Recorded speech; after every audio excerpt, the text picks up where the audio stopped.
Hello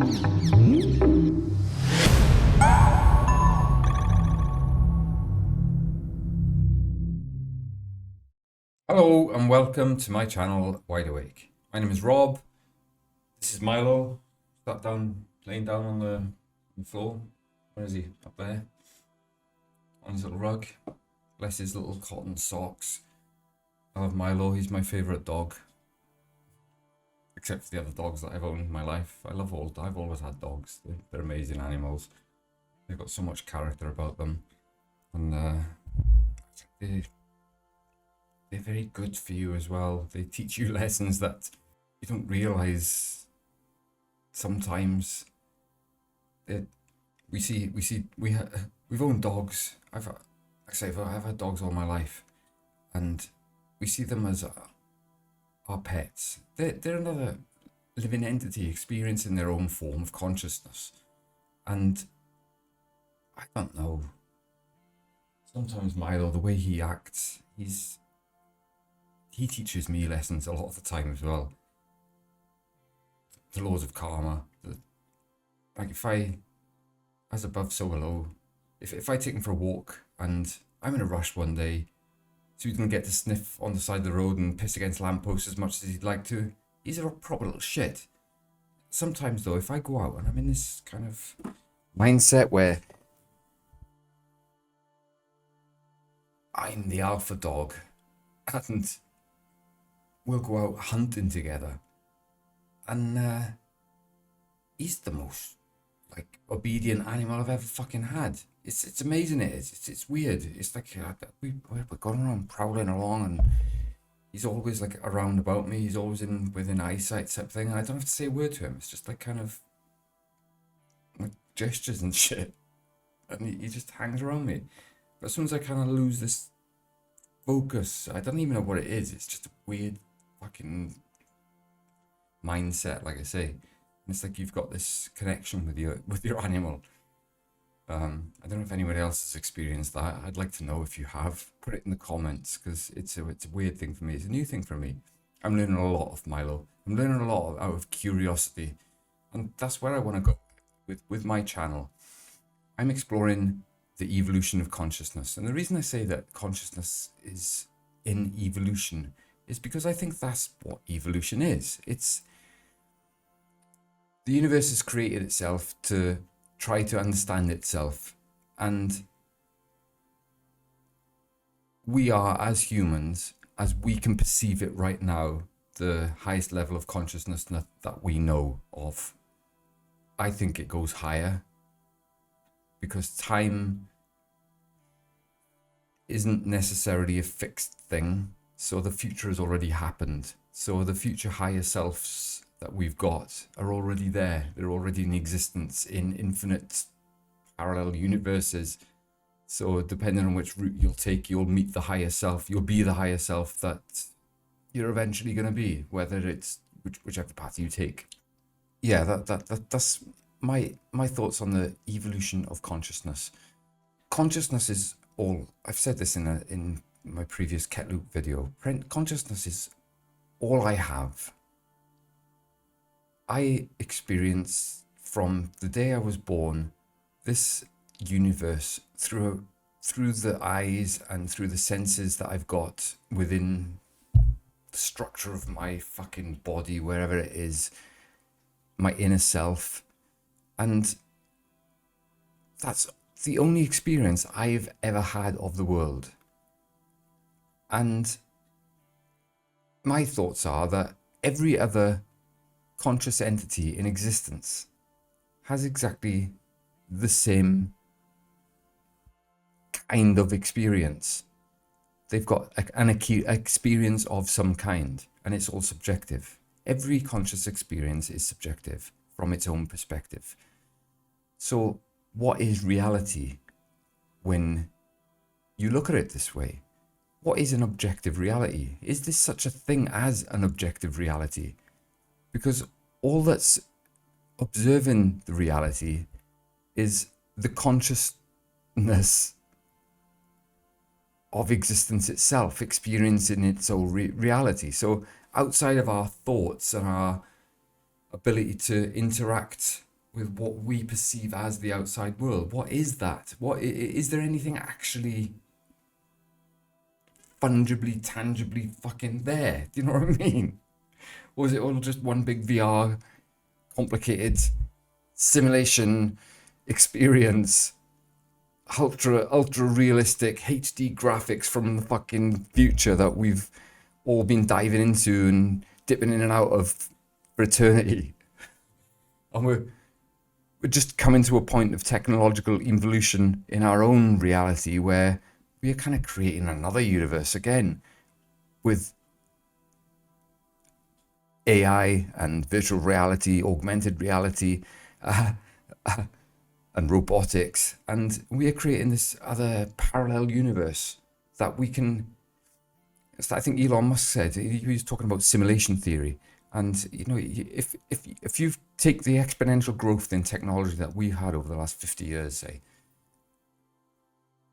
and then you extrapolate that over in the next 10,000 years, what position are we going to be in that next 10,000 years?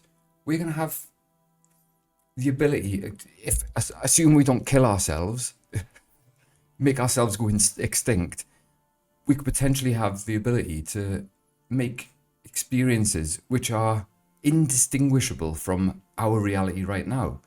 And if that is the case, then who's to say it hasn't happened before? So what is this? Is this some fucking simulation? Is this some game? Is it? So, I mean, I've always pondered these kind of questions, these really high level questions. I don't know what it is. It's just something about me. I've always tried to understand what I am. And people in general will always try to have some kind of comfort as to where their place in the world will be. I've never found that kind of comfort, really. I don't know. I enjoy a lot of things. I enjoy a lot of extreme sports. I enjoy reading. I enjoy music. I enjoy drawing. I enjoy writing. I enjoy socializing. I enjoy dancing, singing. I enjoy everything about life. But I haven't got a particular thing that I want to just focus on. I want to do everything. I just want to experience life as a whole, as this one big, massive existence. And it's a very difficult concept to understand as well, because just one thing. If you take music, for instance, if you take, in our modern day, all the music that's produced in one day by the human species could not be listened to in one day by one individual. So we're creating more music than we can ever possibly listen to in just one day, and that's for every day from now on, and that's discounting any music that's previously been made that you have to listen to as well. And I love music. I'd love to experience all the music in the world, but I can't, because I haven't got enough time to do it. Apparently, I don't know. Is that true? I've just come into this world, been told a lot of shit by people that seem to know what they're doing, and I'm basing my reality based on other people's opinions on what reality is. So I came to a bit of a turning point in my life last year when I started really questioning things. And the catalyst for that was a bit of a depression. I had a breakup with my fiance, who I thought was going to be with me forever. And it broke my heart. It literally broke my heart. It is what it is. I can't do anything about it. But it led me down a road of discovery, of self-discovery. And I've come out of the other end of it. I say come out the other end. I still don't know. I'm still coming out the other end, I think. I hope I'm coming out. I feel like I'm birthing somewhere. But I'm I feel like a more complete human being, put it that way anyway. And I've been through a very windy, rocky, crazy path getting to where I am right now. And where I am right now is still a bit not unstable. Unstable is the wrong word because I'm making myself look a little bit crazy, which I probably am. Hey, what is crazy though? Just a different perspective on things. If you have a different perspective on things that nobody agrees with, then you're looked at as crazy because you're the first one that's trying it. I want to be that person. I'm going to go into all this shit with curiosity and see what it's really made of. That's my aim for this channel. That's what I'm trying to do. So anyway, I digress. This is the thing. I will be honest with you now. I do take psychedelic medicines, which I feel expand my consciousness to a degree where I can have a higher level of thinking. But the problem when you do this is your brain then goes off into these fractals of thought. And it's part of the reason why I call this channel Wide Awake. I used to love as a kid, I don't know if some of the older people might remember this, but Mallet in the UK, there was a guy called Timmy Mallet, and he used to play a game called, he used to have a show called Whack-A-Day, and he used to play a game called Mallet's Mallet. And he used to have the Wide Awake Club. That's the relevance of this anyway. And Timmy Mallet, he had this big fucking foam hammer. He'd have two kids sat on stools, and he'd play the word association game. So he'd say chair, leg, table, vase, and if somebody, whoever got a pause, a hesitation, they'd get a boink on the head with the mallet. That's and I've done it again. So yes, yeah, they give you a higher level thinking, but you end up going off into fractals of thought, and it's very difficult sometimes to come back down through the fractals to the point that you were trying to make in the first place.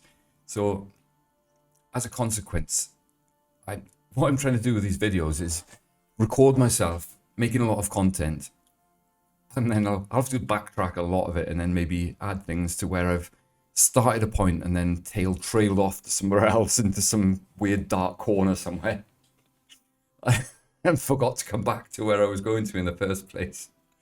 But we'll try and work it out and we'll see what happens. If there's stuff that I've missed out, please put it in the comments. I'll comment it on the next video. So anyway, where was I? I can't even remember where I was now.